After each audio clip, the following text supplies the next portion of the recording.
Ooh, that looks tasty. I don't know, man. It just sounds so Euro. You know, like cube pusher. Manage some resources and turn this resource into this kind of resource, and I got workers and blah, blah, blah. Hold up. Some of that may be true, but do you realize that this is a cube pusher in space? Welcome, folks, to The Hungry Gamers, back with another crowdfunding preview, and today we are talking about Lunar Rush, designed by Steven Skippy Brown and published by Dead Alive Games. Now, before I go any further, please make sure you turn on your Klingon subtitles, because if I make any mistakes on the rules overview, that's where you'll find the corrections. Additionally, I do need to point out that everything that you see here is still in the prototype phase and is subject to upgrades and changes, and that does include the rules, obviously, though it's mostly set. And finally, I do need to point out that the designer is my brother, so take that for what you will. I will do my best to do what I always do, but he is family. And additionally, I am working with Dead Alive Games on this project, though I am not receiving any money to make this particular video. Rather, I'm working with them on various other media strategies. So again, take that for what you will. Now, what Lunar Rush is it is a Euro-style game that relies heavily on a bidding mechanic, a simultaneous play mechanic, and a whole bunch of speculation. And what's going to be happening is each player is going to be running their own moon base up here on the moon, but from Earth they're going to be shipping up via these various rockets different supplies and additional workers / astronauts to go up to the moon base and work on the moon. The choices that you're making are, though, are you going to send a rocket that arrives very quickly but carries less stuff, or one that arrives slower and carries more stuff?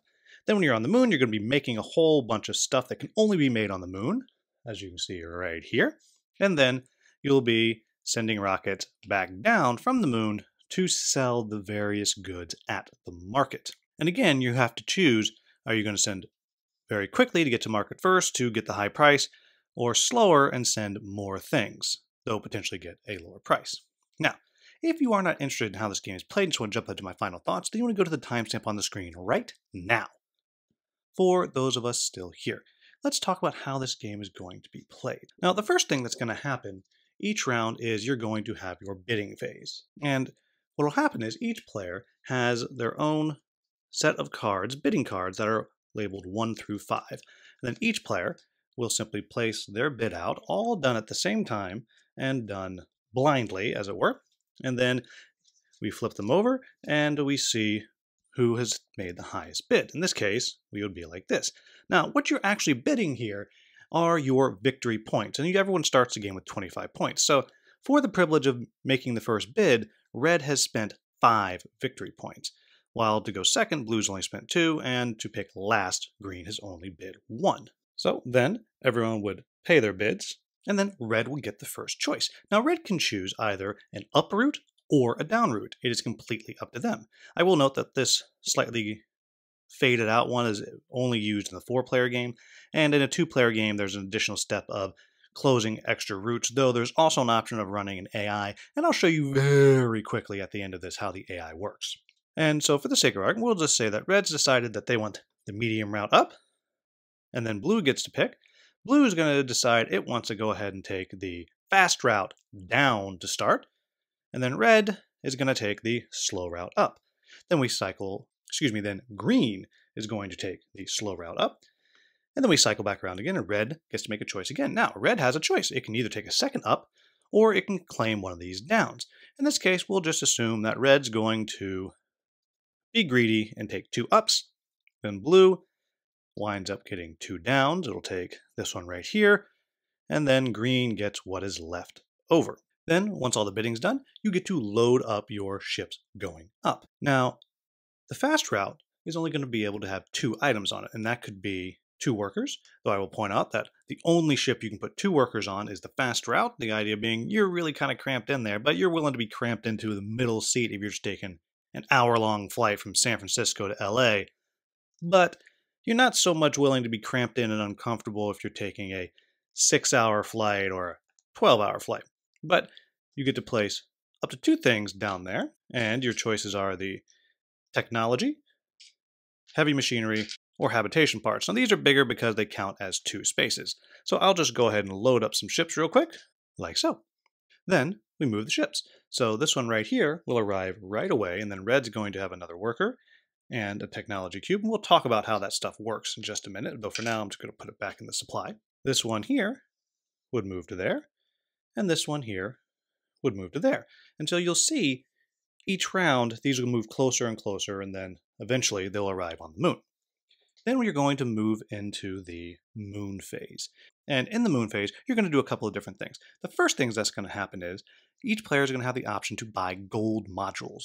And at the beginning of the game, we would have put 8 different modules out. Now these are modules which at the moment don't make much sense to you because I haven't talked about the moon phase, but these are different things, worker placement areas, or rule-breaking abilities that you're able to purchase, and you simply have to have the supplies on the bottom, and then you're able to make those purchases, and they'll be worth points at the end of the game as well.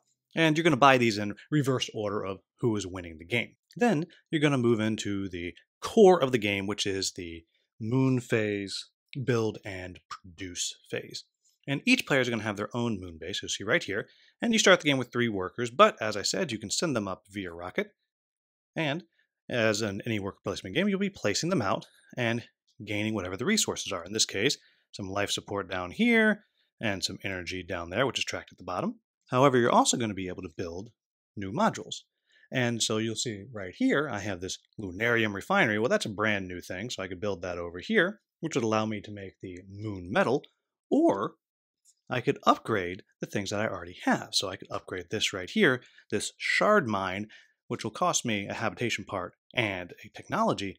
But now I have, as you can see, a better action. And you can upgrade each of these up to a total of 2 times, and you kind of stack on top of them. These are also upgradable. Additionally, you'll notice that we have this habitation module here that has 5 little sleeping quarters on it. Well, that means you can only have 5 workers up here on the moon. However, you can also build a second habitation module, which would allow you to have up to 10 total workers. And again, they're worth points at the end of the game. And you're going to go through and make whatever it is that you happen to be making, collect your resources, spend your resources, because you can actually, as you're going through, spend these resources that as you've been gaining them to upgrade what you have. So, for example, let's say I only have 1 habitation part and I don't have any technology. Well, I could come right here and get 2 technology, then immediately spend the habitation part and the technology and place that out. And you can do that however it is you like, as long as you have the resources to pay for it. Then once you're done, at the end of the round, you will take all of your workers back and you will put them to sleep. And for each one, as you put them to sleep, you will have to give them life support, food, air, shelter, all of that. And as you can imagine, if you don't have the life support to feed them or give them food or air, then they will die. If they die, you lose 15 points, and you can never get this worker back. So if one of mine has died, that means I only have a total of 9 that I can ever actually have. Then, once that's done, everyone will load up their ships going down, and I'll just point out that they can take less stuff going down than they can going up, but it's going to work out the same way. And once you've loaded up your ships, then everything will advance back down to the planet. So this one here would arrive, this one would get closer, and this one would also get closer. Then we come back to our other board right here, and this is where we have stuff arriving into the spaceport to sell. This one arrived on the fast route, and we'll just pretend that this is a later round, and perhaps these have also arrived as well. Then these things will sell at the market, and they will sell in this order. Whatever arrives on the fast ship is always going to be what sells first, then whatever arrived on the medium route, then whatever arrived on the slow route. And when you sell, you're simply going to go right to this market right here, and whatever number you cover up, that's how many points you get. So if the first player who arrived sold 1 ore, they would move that over, and they would get 9 points. If a player later on this turn sold ore, it would go down. As you see, the market gets progressively lower and lower as there is more supply and perhaps less demand. If you sold the metal, you get 22 points, crystal, you'd get 42 points, and shards, you'd get 8 points for the first one. As you can imagine, they are harder and harder to actually make on the moon, thus the amount of points you get for them scaled appropriately. Then at the end of everyone doing their selling, you're going to double check to see if the market starts to recover. If few or no things have been sold of a particular type of item, then it will actually recover and go back up. Then you will move into the next round, and you will do it all again. However, I will point out, you'll notice that these cards have stayed here. That means that the red player this next turn can't bid the 5 again, the blue can't bid the 2, and the green can't bid the 1. Whatever it is that they choose to bid, we would start out, we would simply place them all right down here. Once everyone's placed, we flip, and we would reorder, which now would be like so. And the next round, they won't be able to bid with these cards. And you're going to play through 7 rounds. Whoever has the highest score at the end of the game is going to win. And I'll also point out that as you get later in the game, the bid values actually increase. So if this were to be round 6, this would actually be a 3-point bid, not just a 1-point bid. Now, there is one more thing that I will point out, which is an optional module. And I will point out that the text on these cards has already changed, as this is just a prototype, but the idea remains the same. You have the option of playing with the Moon Wonders deck. And these are things, monuments and tourist traps that you can actually build up on the moon in order to gain more points and diversify what it is that you're doing. And what will happen is, starting on turns 4, 5, and 6, you're going to have a bunch of these cards, I say 1 plus the amount of players, laid out to draft. And they'll be drafted. And by the end of the game, you'll actually have 3 of these. And what you're going to be able to do is you are going to be able to build these items. So here, if I wanted to have a museum on the moon, I could spend that, and that's going to give me a multiplier in what my ore mine and my shard mine is worth at the end of the game. Remember, each of those modules are worth points. However, I will have drafted 2 more cards, and I can build these and add them on. So I have my noun here. Well, I can add on to that. I actually have a crystalline museum, which would add to the points, add to the multiplier, and perhaps I even have a glowing crystalline museum. And again, this text is not right, but you'll see it's starting to add on to these multipliers, changing what it is that things are worth and giving you more bonus points, though it costs different resources in order to actually do that. And then, of course, the last thing I said is I would give you a quick overview of how the AI works. As I said, there is an AI deck, and they have their own set of bid cards, and you'll simply shuffle and flip one out at the beginning of each turn. But what will happen is you will then also, when it comes time for them to choose, you'll flip out one of these cards. And there are rules if the AI wants to go up or down first, but you flip out one of these, and this tells you what their choice is going to be, and that is the route that they block off. Now, you don't have to worry about actually doing anything as far as loading their ship. They're simply going to block something off. And then, for any of their things that are going down, you'll flip out one of these ship cards. And then just for the moon phase, you'll flip it over, and sometimes they'll remove one of the gold cards, but it's going to tell you what's going to be on their ship, and based on what they picked, that's what's going to be on there, and it'll operate just like your ships do, coming up and down. And obviously, at the end of the game, if you have more points than them, you have beaten them. I'll also just point out now that this allows for solo play, as there are 2 AI decks that come in the game, and there's also the possibility for a co-op game of 2 players versus 2 AIs, but I'm not going to go into that right now. So, all in all, that's how this game works. So, what do I like about this game? First thing is, and just a reminder, my brother designed it, so I like my mother to still be happy with me. But beyond that, some of the things that I really do think work particularly well about this game. The first thing is all the simultaneous play. I really, really like in games where you can be struck with a little bit of analysis paralysis, and I'll talk about that a little bit later on. Everyone's doing stuff at the same time. So if there is somebody that's taking a long time, you're not waiting forever for their turn to come back around. I just think that works really, really well here. The next thing that I like is it's doing some stuff that I haven't seen before. Doesn't mean it doesn't exist. And mainly what I'm talking about is the idea of you're trying to decide what is more important to you, having something now or having more of something later.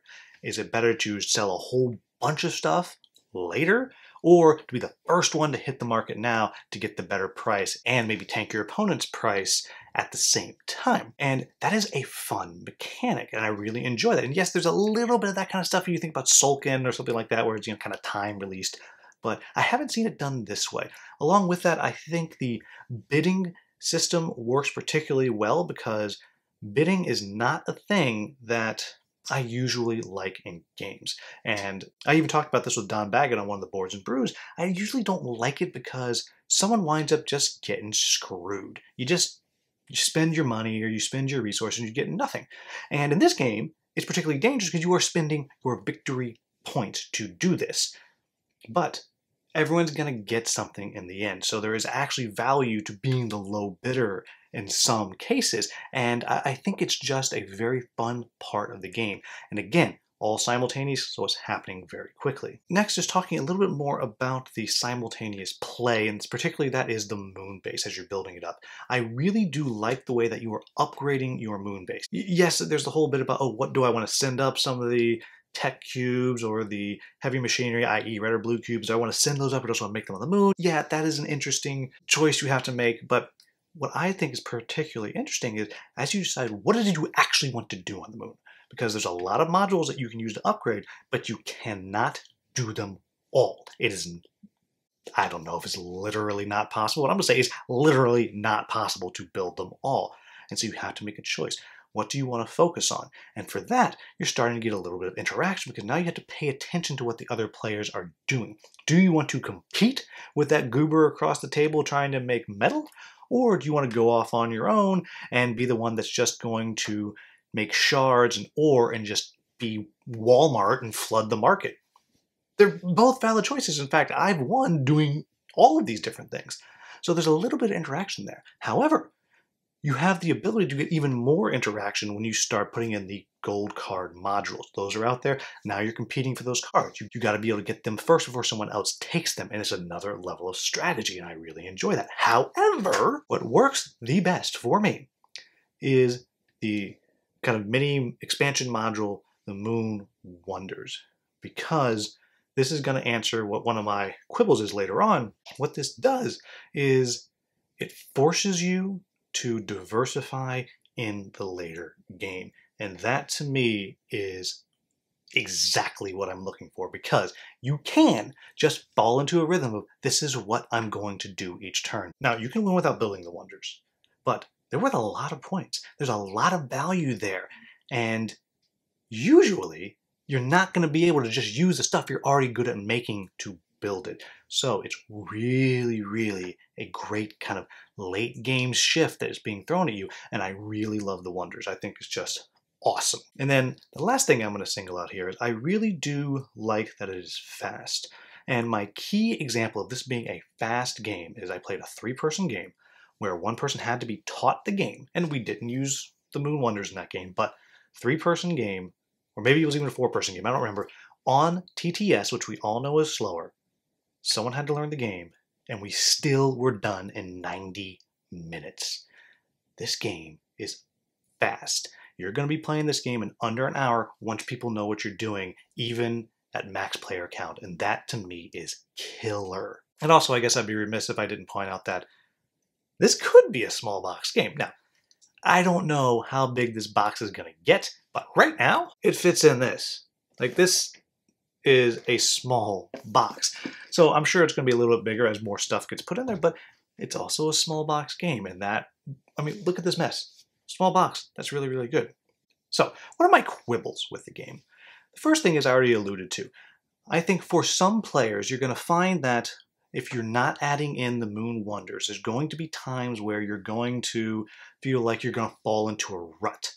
And I don't mean in the early game, or necessarily mean you're always going to say, oh, I'm always going to open with this move, because there are the different faction cards that you have that kind of force you to go in a different direction, or the challenge cards that will force you to go into a different direction. I think that does a great job of that. But I mean, there can be times when you feel like, okay, I've built this engine, I'm just going to run this engine. And that can be very satisfying, or you can feel like, oh, I'm just doing this thing again. I'm not doing anything new. I'm just getting more of what I already have. And so that could be something that is not necessarily up your alley and just something to watch for. Now, also, there is a definite element of skill to this game. And what I mean by that is there is one true element of chance in the game. One. And that is If 2 people or 3 people bid the exact same thing on the very first turn of the game, you roll a die or you flip out another card to determine who is going to get to go first. That's it.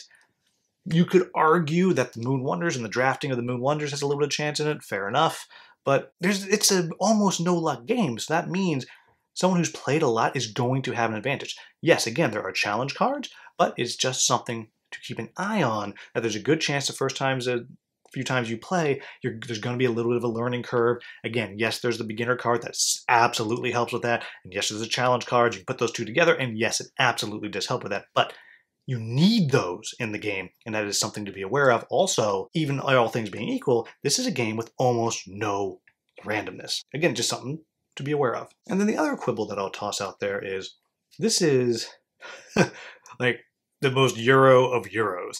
And what I mean by that is, I don't mean that as a pejorative, but just, again, something to keep in mind is, it's a cube pusher. I mean, it's a cube pusher. We're putting cubes onto spaceships and launching them off the planet, and you're bringing them back down onto the planet, and there's theme that is wrapped into this. But you're taking stuff, you're sending it to the planet, you're turning those resources into another thing, and you're putting workers on spaces, getting other stuff, you're turning it and putting a worker onto another space, up on the moon, and taking the stuff you just made and turning it into something else, you're putting it on a ship and sending it back down, right?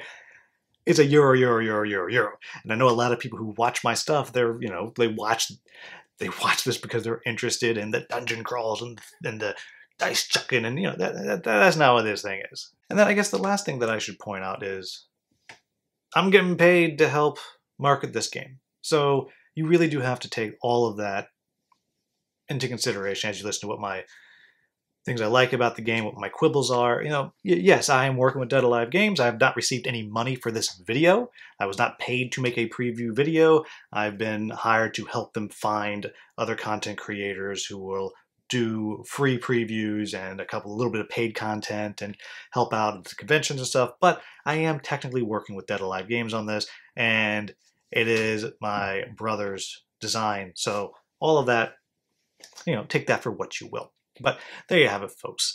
As always, if I made any mistakes in the rules overview, please let me know in the comments with a timestamp so I can get that into the Klingon subtitles. Also, ridiculous if I do. I kind of hope I did mess up so my brother can just turn purple as he watches it. Ha ha ha, what you got, Steve?